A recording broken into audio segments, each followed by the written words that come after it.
Dear guests from all over the world, every year for the Day of St. John of Shanghai and San Francisco, or as he is known, John the Wonder Worker, we have a special, enriching and fulfilling cultural program for our Laza Kostić ambassadors from the age of 3 to 33. And here you see the youngest of them. Here, above everything else, they learn that Laza Kostić was a genius, a poet, a playwright, theater critic, polyglot, who spoke 7 languages, had PhD in law, sportsman, diplomat, and a journalist. Today, our youngsters also learn that Laza Kostić was a friend and a brother in spirit with Nikola Tesla.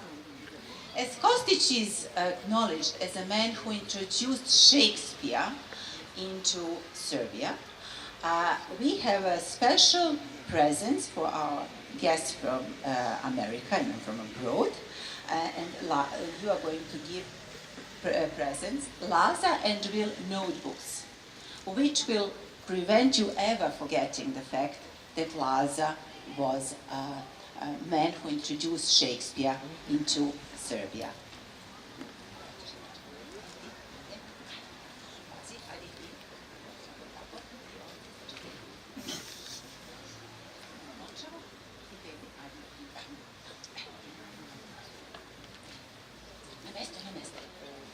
Svake godine uoči Jovana Šangajskog, svetog Jovana Šangajskog, ili kako ga zovu, čudotvorca, ovde, u najlepšoj cvetnoj košnici hrišćanskih pčelica, okupljenih oko svoje matice, starešine oca Branka Mitrovića, mi upriličimo za naše naraštaje i za goste koji dolete iz svih krajeva iz Srbije i sveta, kao što možete da vidite, svojevrsni duhovni apikompleks, ili kako bi pčelari rekli, matični mleč. Za sve one koji znaju da ga prepoznaju i da ga cene. Zašto kažem prepoznaju i cene? Zato što pčele, koje od vekova znamo da znaju, da prepoznaju koja je hrana za njih dobra, mi čitamo u majskom srpskom pčelaru da današnje pčele imaju nešto neverovatno, a taj članak, izvanredan, je naslovljen Fatalna privlačnost. Pčele vole hemikalije koje ih ubijaju. Mi saznajemo da pčele koje su od praistorije urođeno znale šta je za njih dobro, danas usled evolucije, one radije konzumiraju ušećereni sirup obogaćen pesticidima, nego onaj čisti ušećereni sirup. Iako je dokazano da ovaj prvi njih potpuno ruinira i da oni apsolutno im remeti navigaciju i pamćenje putanje leta. Mi strogo vodimo računa ovde u ovoj košnici da naši podmlaci, naši naraštaji dobiju najbolju duhovnu hranu vezanu za Lazu Kostića ili neki njegov aspekt njegovog života i stvaranja. Sad neki će reći, da, ali pre 2 godine na ovom mestu, na ovoj platformi je dr. Branimir Jovanović već govorio o vezi Kostić-Nikola Tesla.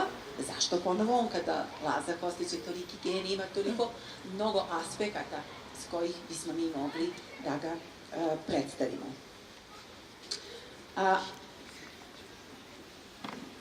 To jeste malo čudno.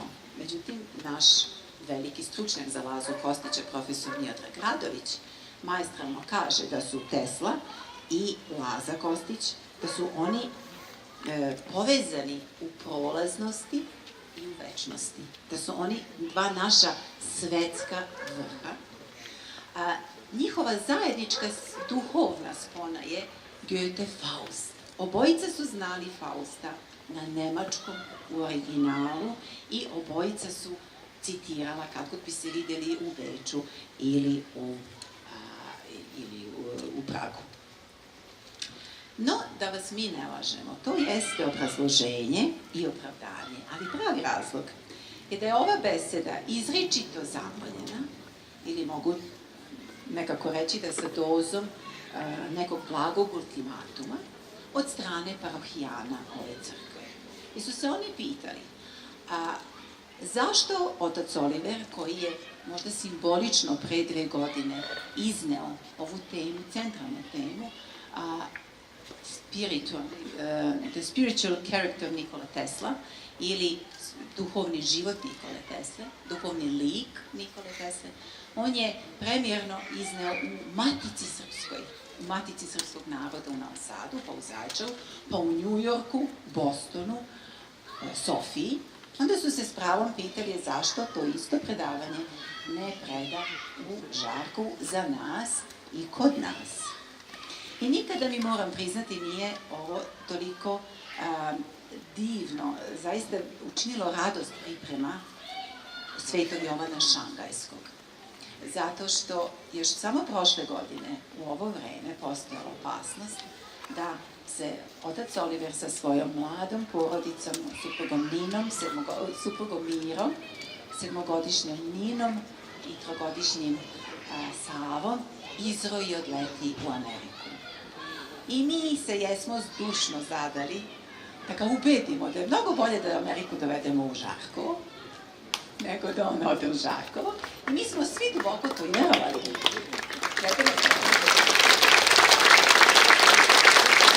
Ono čemu se nismo nadali i što nas iznenadilo, da je to munjevitom brzinom postignuto.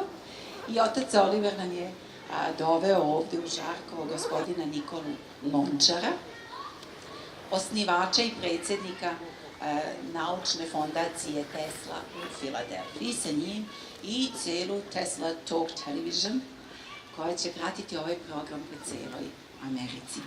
Pa da mi pozdravimo gospodina Lončara.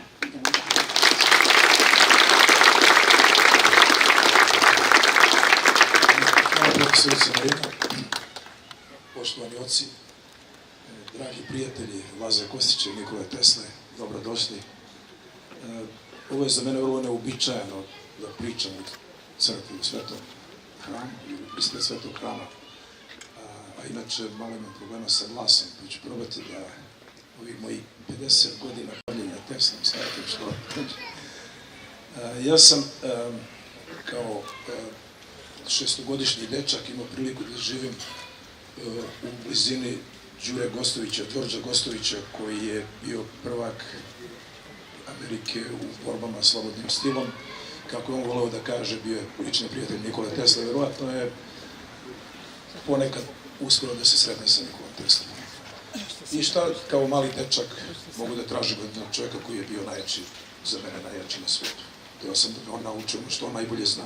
On to nikad nije hteo. Jednom prilikom smo putovali i prolazili smo pored dalekovoda. Ja sam tad već možda imao 7-8 godina, 9 godina.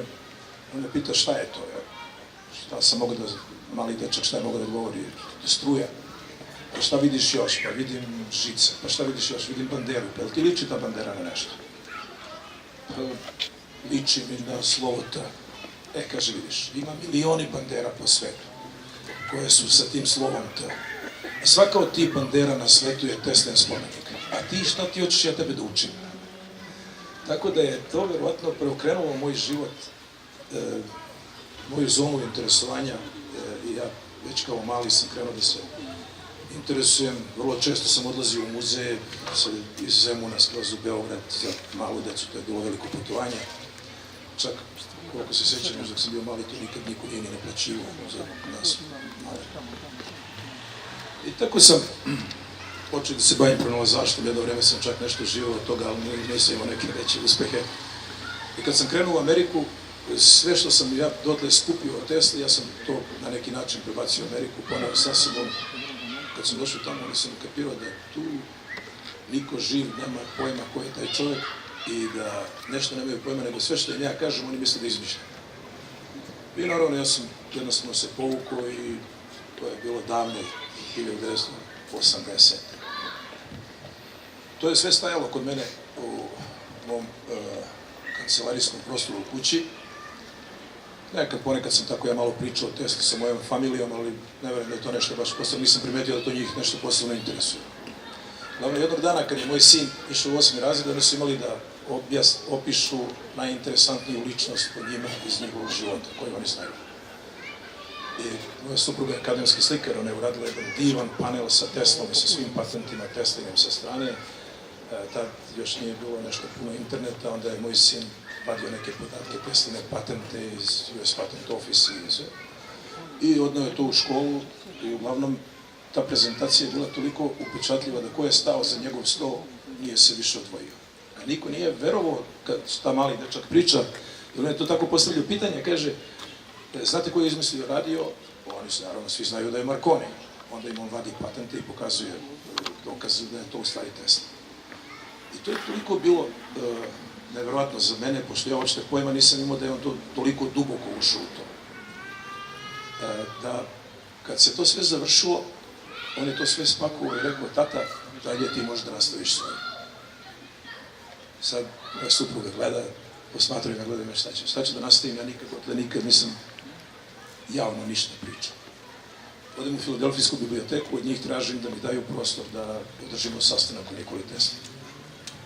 Oni me pitaju da li smo neprofitna organizacija, pojma nemam šta me pitaju, da li smo 501c3, neke tamo zakonske obaveze. Ja kažem, pa nismo još običani. I oni sad kao, vajde, verovatno to malo još stranac i daju mi neki prostor. Mi smo to na jedan prilično dobar način izreklamirali taj prvi deo, odštampali 10.000 poštanska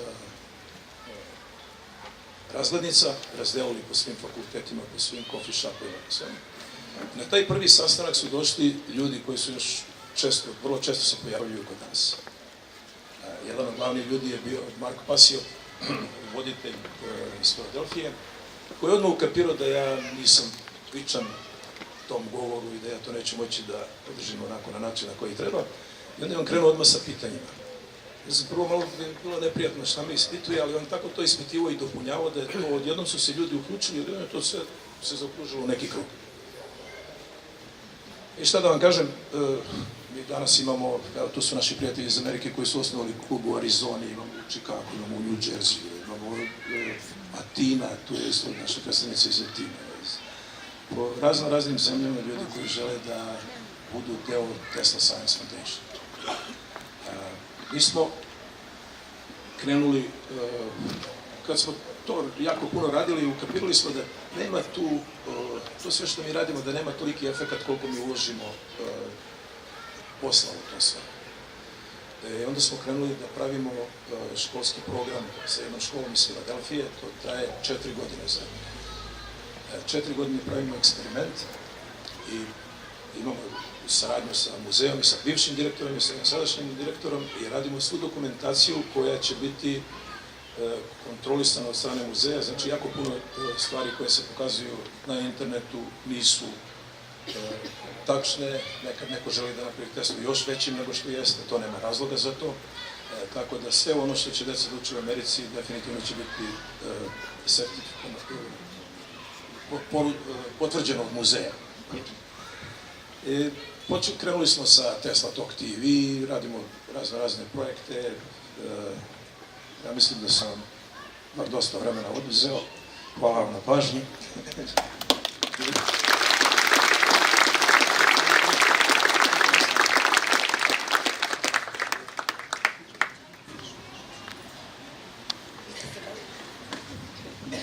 Hvala.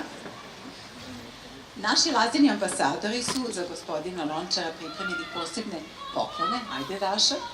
Ona ima poseban Shakespeare Laza Honey. Ovo je znači med iz čuvene kuće, u stvari Živanović, to je muzej pčelarstva. Evo za gospodina Lončara. A to nije samo da vam pokaže da Srbija ima vrhunski med, nego da vam pokaže i da Srbija ima vrhunske umne ljude koji prave duhovni med i da vas pozove zajedno sa vašim unucima u muzej pčelarstva u Karlovcima.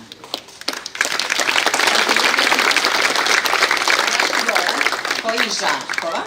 On će vam predstaviti Pčelojavljenje, knjigu profesora Miodraga Radovića, a u toj, evo možeš dati gospodinu, u toj knjizi na 226. strani je poseban citat Nikole Tesle, gde velikog čoveka poredi sa pčelom. Tako da je to interesantno, a evo Lazar iz Novog Sada, on će vam dati reprint našeg viteza fondacije Jesto, Treće Đakovića koji je radio Nikola Tesla i pčela. I na kraju imamo David će vam dati kompakt disk koji je inspirisan munjama sa Teslart logom i mali Andrej kesu da može sve to staviti. Sada je vreme za crtanje besedi. Idemo na nastavak.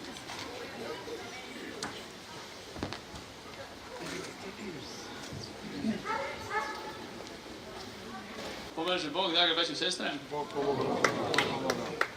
Drago mi je da vas vidim večeras u ovakvom broju i sabrane sa svih strana oko teme koja zapravo i sabira negde ljude sa svih strana, jer Tesla je, nemojmo to zaboraviti, bio našeg roda, bio Srbin, na koga se ponosimo, ali je bio i čovek kosmopolita u onom najboljem smislu te reči.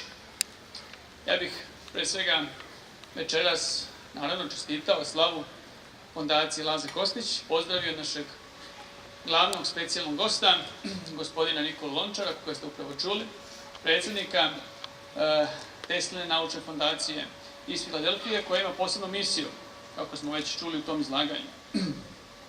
Sa nama su večeras i dva predstavnika institucija koje nose ime Nikole Tesle, direktor muzeja Nikole Tesle, dr. Branimir Jovanović, verovatno jedan od najboljih poznavalaca lika i dela Nikole Tesle u svetu, ne samo na Balkanu, i direktor Stanislav Stevuljević, direktor škole Nikola Tesla, ovde u Rakovici, koji nam svake godine pomaže u tehničkoj infrastrukturi za ovakve događaje.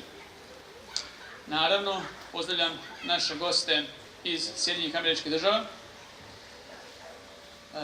On behalf of my brotherhood, I would like to extend to you a warm welcome. And we are very delighted to have you here as our guests. My lecture tonight will be given in Serbian language.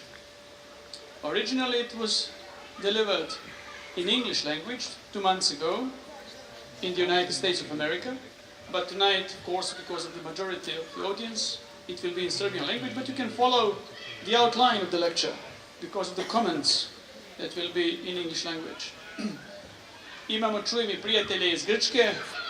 Kalo sirtate?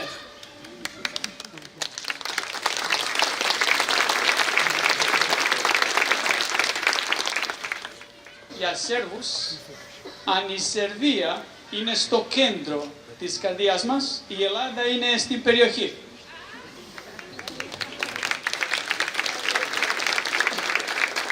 I naravno pozdravljam predstavnike svih institucija koji su večeras ovde, predstavnike univerzitetske zajednice i naravno mi drago braćo i sestre iz Žarkova.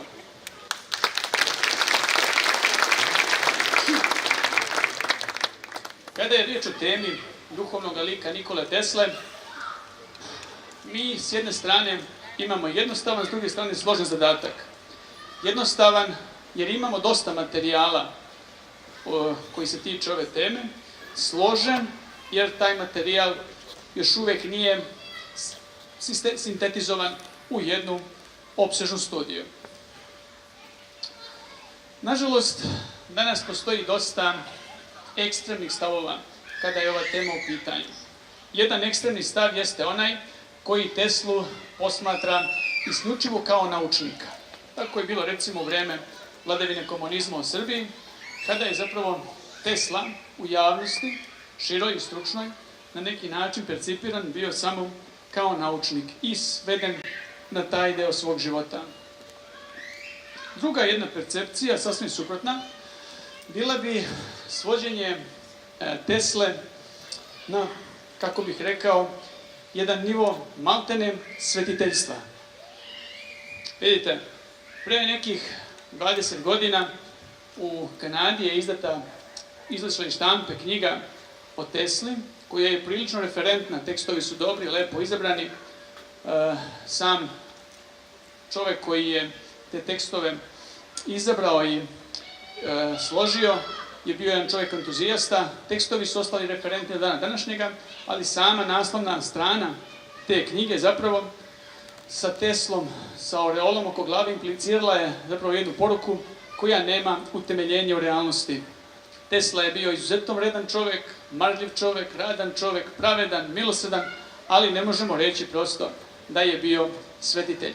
Dakle, između ta dva ekstremna pogleda moramo tražiti istinu. Najbolje polazište za proučavanje ove teme jeste istorijsko, zapravo Teslino porodično okruženje. Kao što veoma dobro se zna, Teslin otac je bio sveštenik, i to sveštenik posebnog kova, misionar, erudita, poliglota, Milutin Tesla. Njegova majka, sa druge strane, Georgina Đuka, s familije Mandić, također poticala iz svešteničke porodice. Neko je pronašao da je Đuka imala ravno 36 sveštenika u svojoj široj porodici. Đukinu sliku nemamo, zato što njena slika do dana današnjega nije sačuvana. Negdje ćete na nekim internet sajtovima naći slike koje su pod imenom Đuke Tesle, ali to nije Đuka, već u najvećem broju slučajeva Teslina sestra Angelina. Ovo sa leve strane jeste parohijski dom kome je Tesla bio rođen. Preko puta je crkva svetih apostola Petra i Pavla, u kojoj je njegov otac Milutin služio kao sveštenik, a Tesla je bio neka vrsta šteca i pomoćnika pri službama. O samim Teslinim svjedočanstvima, otac Milutin mu je kao detetu često pričao razne priče o svetiteljima iz istorije hrišćanskog predanja. Tesla je čak poneki put i pokušavao da imitira svetiteljske podvige, zbog čega je često upadao u vrlo nezgodne situacije, ali Bog je redovno čuvao dete nepovređenim u vrlo nezgodnim situacijama. Taj najraniji period Teslinog detinjstva je važan i zato što Tesla u tom periodu zapravo formira svoj prvi lični doživljaj Boga. Možda je najpoznatiji onaj događaj o kome je Tesla sam govorio, kada je, igrajući se sa svojim mačkom, koga je milovao i izazivao varnice, u jednom trenutku počeo da razmišlja na sljedeći način, da je ceo ovaj kosmos zapravo jedna velika mačka, a da je Bog drži i miluje na svoj način. Još je zbog jedne stvari Teslino porodično okruženje veoma važno.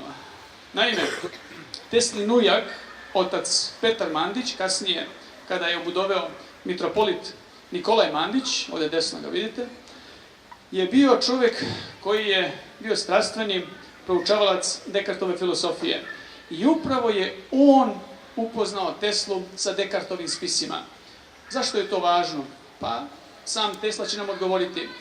Jer Tesla sam kaže da je Dekart izvršio ključni uticaj na njega kao naučnika. Eto, to je zapravo jedna od činjenica koje pokazuju da ne možemo veštački razdvajati Teslino duhovno nasleđe od njegovog naučnog rada. Tesla je posle završetka gimnazije želeo da upiše tehničke nauke. Međutim, očeva želja je bila da on bude sveštenik. I u jednom trenutku Tesla je prihvatio tu očevu želju. Međutim, na putu ka svom domu on se razboleo. Bilo je u pitanju veoma teška bolest, kolera, u to vreme praktično neizlečiva. I onda je Tesla, budući zaista u veoma teškoj zdravstvenoj situaciji, svog oca poslednji put upitao da li će mu dati blagoslov da studira tehniku. Ukoliko mu da blagoslov, će ozdraviti. Tada je otac Milutin dao blagoslov Nikoli da upiše tehničke nauke i ostalo je istorija koju vrlo dobro znamo. Nažalost, za vrijeme studija tehničkih nauka u Grazu nije sve bilo onako kako bi trebalo da bude. Tesla se odao noćnom životu i kocki. Razvio je u to vrijeme veoma veliku strast sa kockanjem i to je njegovog oca veoma bolelo. Otac je želeo da njegov sin nastavi studije, tu je došlo do razilaženja i u jednom trenutku Teslin otac se upokojio. Na Teslu je upokojenje njegovog oca imalo veliki uticaj. I upravo, prema nekim istraživačima, tada mu je proradila savest i upravo je tada odlučio da nastavi tehničke nauke, da nastavi te studije, želeći da ispuni posljednju želju svoga oca. I eto vidite i u tom kontekstu koliko je njegovo okruženje, to svešteničko, pravoslavno, duhovno, uticalo na njegov dalji duhovni put. Kasnije, kada je već postao slavni naučnik, Tesla je govorio sa velikim poštovanjem o svome ocu i u svojoj biografiji. On kaže za njega da je njegov otac bio istinski prirodni filozof. Kada je riječ o Teslinoj duhovnosti za vrijeme, zapravo u periodu kada je bio postao svjetski poznat naučnik, nije jednostavno eksplicitno odrediti njegov religijski izraz.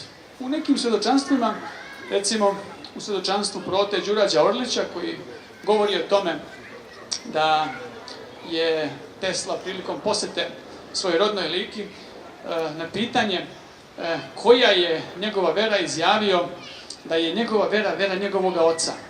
To je jedno od onih poslednjih svjedočanstava. Međutim, kada je riječ o Teslinim delima, o Teslinim intervjuima, o Teslinim rečima, mi nemamo toliko jednostavnu sliku, nemamo koherentnu sliku o njegovoj religijskoj pripadnosti.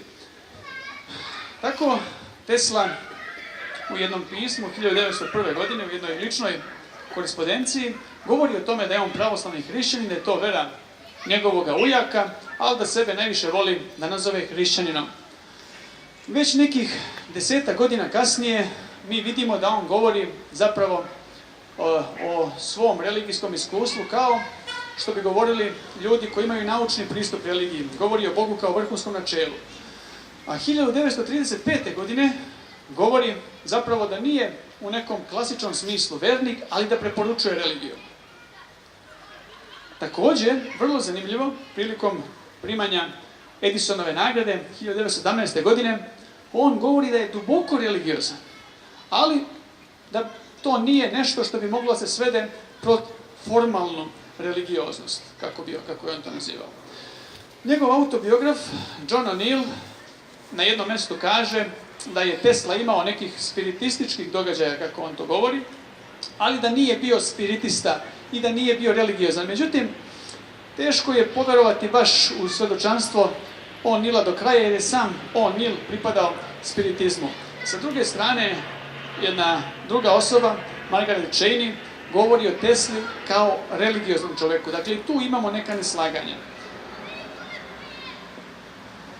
Na kraju svog života, dočekujući kralja Petra u Njujorku,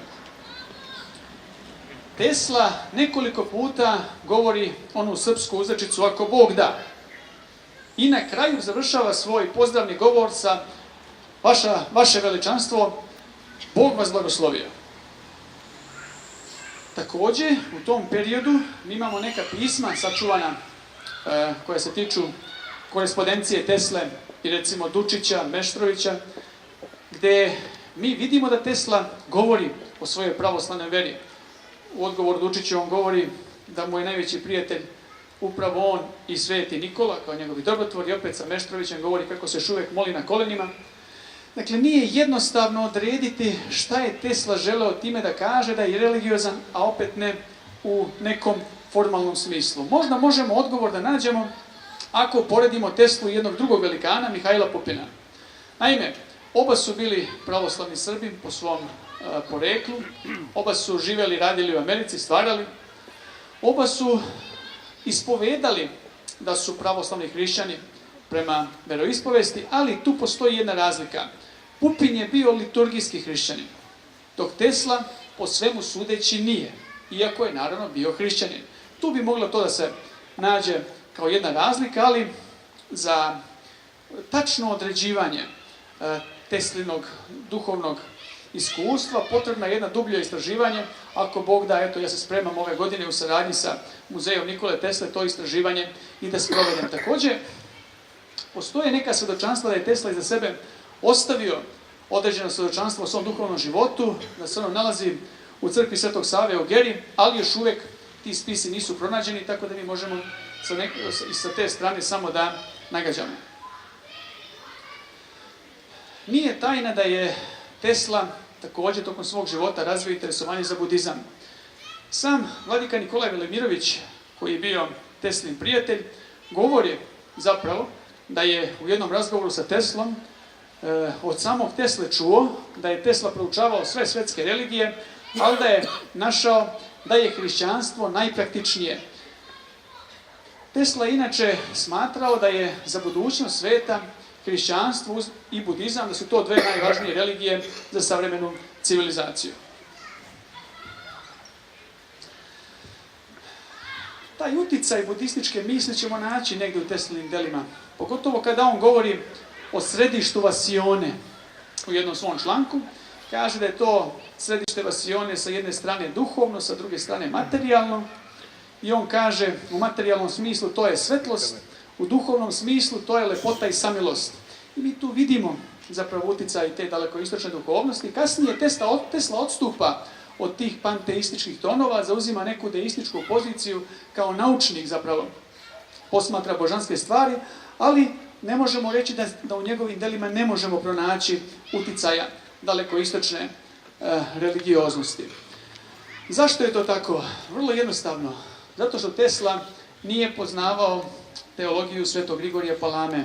Sveti Grigorije Palama, najvažniji poznao-vizantijski bogoslov, je razvio teologiju nestvorenih energija, koja je bila poznata crkvi, jer je nju razvio do tančina. Tesla, nažalost, nije poznavao tu teologiju, očigledno. Mi možemo samo da nagađamo šta bi se desilo, kakav bi bio Teslin izraz u bogoslovskom smislu, da je on kao genije stvorenih energija imao prilike da upozna dela genija nestvorenih energija. Uvereni smo da bi to u njegovom bogoslovskom izrazu i tekako donelo razlike u percepciji božanskih stvari. Također, Tesla nije imao prilike da upozna svetitelje svoga vremena, svetog Siloana Atonskog, Nektarija Eginskog, Jovana Kroštarskoga. On je imao prilike da upozna te budističke monahe, askete, oni su ostavili na njega utisak, ali da je imao prilike da upozna Tesla kao genije naučnog eksperimenta, da je imao prilike da upozna ljude koji su bili, ajde tako kažem uslovno govoreći, genijalni ljudi duhovnog eksperimenta, sigurno je da bi Teslina percepcija u tom smislu bila daleko preciznija. Međutim, ako ne možemo u njegovom izrazu da nađemo nešto što je stroga ortodoksija, u njegovom načinu života nalazimo hrišćanski etos. Malo što smo već rekli da je Tesla bio izuzetno milosrdan čovjek, pravdoljubiv čovjek, zalagao se da u centru svetske etike bude znanje, nesebičnost, pravda, milosrđe. Pazite, pravda i milosrđe, to je centar hrišćanske etike. Milost, istina, srešće se, pravda i mir poljubit će se, kako kaže u psalmu. I na kraju krajeva, to je centar Hristove besede na gori. Što znači da je Tesla u svom načinu života, u svojoj etici, zapravo zadržao one hrišćanske, duboke hrišćanske korene. Tesla je, to se vidi naravno i u njegovom pristupu koji se tiče same nauke, on je govorio zapravo da nauka pomera granice, otvara nove sfere znanja, ali, kako je on to govorio, to ne ide u pravcu prave kulture i prosvećenja. Tesla je već tada osjetio kuda nauka kreće, ako nema jedan stabilan, referentan vrednostni sistem. I on je upozoravao zapravo da je glavni razlog pada nacija nesposobnost ljudske vrste da razreši društvene, moralne i duhovne probleme. Zato je doktrina Tesla, koju razvija, negdje piše Teslina doktrina, doktrina Tesla je pravi naziv, koju razvija dr. Jovanović, koji je večeras sa nama prisutan, veoma važna za naučni svijet i treba je pokloniti dužnu pažnju. Tesla je također bio veliki patriota, građanin sveta, ali je svoj narod veoma, veoma voleo. Uživao je u srpskim narodnim pesmama, u narodnoj junačkoj poeziji, osobito onoj koja je spevana uz gusle. Večeras sa nama je profesor Vukojica Sandić.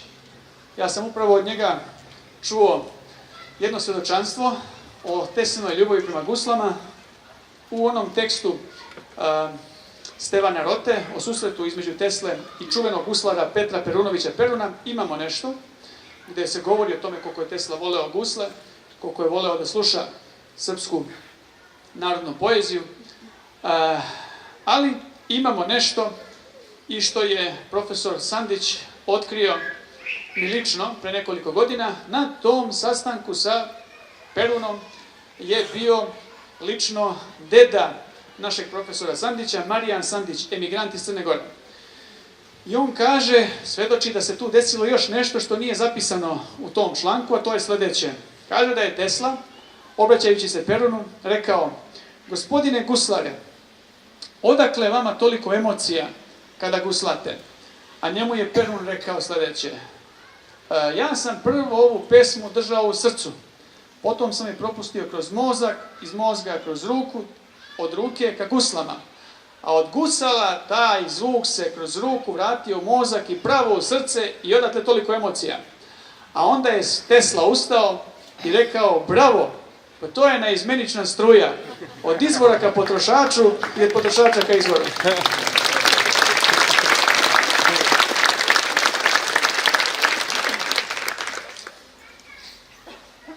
Sada bih parafrazirao čuvenu misao Sterena Kierkegaarda da je svetitelj, zapravo pravi hrišćanin, nešto ređe od genija. I prosto sada nam se nameće jedna tema sama po sebi, da uporedimo najvećeg srpskog svetitelja i najvećeg srpskog genija, dakle Svetog Savu i Nikolu Teslu. Na prvi pogled mi ćemo vidjeti samo razlike. Sava je čovjek koji je sav usmeren ka Bogu, Tesla ka tvorevini. Sava uživa u molitvi, Tesla u istraživanjima. Sava je monah, Tesla je naučnik i tako dalje, tako redom. Međutim, ova dva čovjeka imaju dve osobine koje su sinteza, vrlo važna za naše večerašnje predavanje. Koje su te dve osobine? Prva, i Sveti Sava i Nikola Tesla su sledili priziv svoga srca. Verno su sledili priziv svoga srca.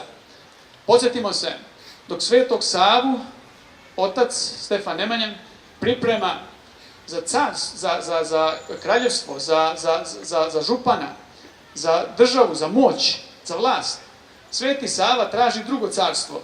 Traži ono carstvo koje se otkriva u području srca i njegova država zapravo jeste Sveta Gora. I Sava celim svojim bićem stremi ka monaškom pozivu ka Svetoj Gori. Sa druge strane, za Teslu smo već rekli, dok njega otac vidi kao sveštenika, dok otac u njemu vidi zapravo svešteni čin, srce Nikole Tesle jeste u tehničkim naukama. I vidite, oba su sledili priziv srca je bio priziv Božji. I na kraju se pokazalo u oba slučaja da je doneo velike plodove. Druga stvar po kome su ova dva čovjeka, dva giganta, slična, jeste po tome što su oni ceo svoj život radili sa entuzijazmom, sa žarom, da bi drugima poslužili, da bi poslužili boljitku i svog naroda i celoga sveta. I neprekidno su umnožavali talente koji su im od Boga dati. Ako te dve osobine sintetizujemo u jednu, dobit ćemo u stvari glavnu nit koja spaja ova dva čoveka, glavnu nit koja je važna za sve nas. A to je, oni su život shvatali kao misiju. Misionarski pristup životu. To je suštinska stvar koju moramo da primetimo kod Tesle. On je čovjek koji osjeti da ima poseban zadatak i bio je ceo usmeren ka ispunjenju toga zadatka. Svako od nas draga braćo i sestre, dragi prijatelji, ima neku misiju u svom životu. Ne mora to da bude nešto epohalno. Svaki roditelj ima misiju. Đuka Tesla je bila nepismena žena sa pronalazačkim darom. Sam Tesla svedoči da je on od svoje majke zadobio taj pronalazački dar. Njena misija nije bila da postane pronalazač svetskog glasa, ali jeste bila da odgoji pronalazača svetskog glasa. Vi ne znate, dragi roditelji, svi koji ste roditelji ovdje, vi ne znate vaša deca sutra ko će biti. Vi imate ogromnu misiju. I ne samo roditelji. Svaki profesor, svaki lekar, svaki advokat, svejedno je. Svi mi, sveštenik, svi imamo svoju misiju koju treba da ispunimo i da radimo na njenom ispunjenju svim svojim bićem. To je zapravo nešto što možemo da naučimo iz ličnosti Nikole Tesle. Pre 2 godine, kada sam prvi put držao ovu lekciju u Matici Srpskoj, bukvalno 2 sata pre predavanja pozvala me jedna majka koja je imala veliko iskušenje, jer je tog dana nju ostavio suprug, ostavio je nju i novorođenu bebu. I zvala me sva u suzama da me pita šta da radi. Ja sam bio pod uticajem spremanja ovoga predavanja i rekao sam joj ono što mi je bilo u tom trenutku na umu. To dete je sada tvoja misija, tvoja najveća misija na zemlji. Ispuni je. Jer mi ne znamo, možda će upravo to dete biti novi Tesla. Na tom putu ispunjenja naše misije moramo imati jednu stvar u vidu. Nekada možda nećemo zaokružiti stvari u meri u kojoj bismo mi želeli to da uradimo. Ali treba se sjetimo da ni Tesla to nije učinio. Njegov najveći san bio je bežični prenos energije. I on nije imao šansu to da učini. Ta šansa mu data nije bila, ali sa druge strane vidite kako je to Bog učinio, da je on postao inspiracija za generacije i generacije naučnika koji su došli posle njega i koje su taj njegov san dovele u delo. Zna se da je Tesla bio utemeljivač te ideje. Što će reći da mi ne smemo da stanemo ako u jednom trenutku nemamo snage da iznesemo tu misiju u onoj meri u kojoj bismo mi to želeli. Moramo da idemo napred. I zbog toga ja ću da završim ovo večerašnje kratko predavanje, zapravo ovo je uvodno predavanje za knjigu koju spremam ako Bog da. Završit ću ga sa pričom o mravu koji ide za Jerusalim. Mrav odlazi kao poklonik za Jerusalim. I onda mu sve životinje u šumi kažu, mrave, kako ćeš ti stići do Jerusalima? Ti si tako mali, tvoj životni vijek je tako kratak, velike su opasnosti na tom putu, put je predug. A on kaže sljedeće, sve ja to znam, ali pustite me da krenem, jer ako ne stignem do Jerusalima, bar ću znati da sam umro na putu za Jerusalim. Hvala.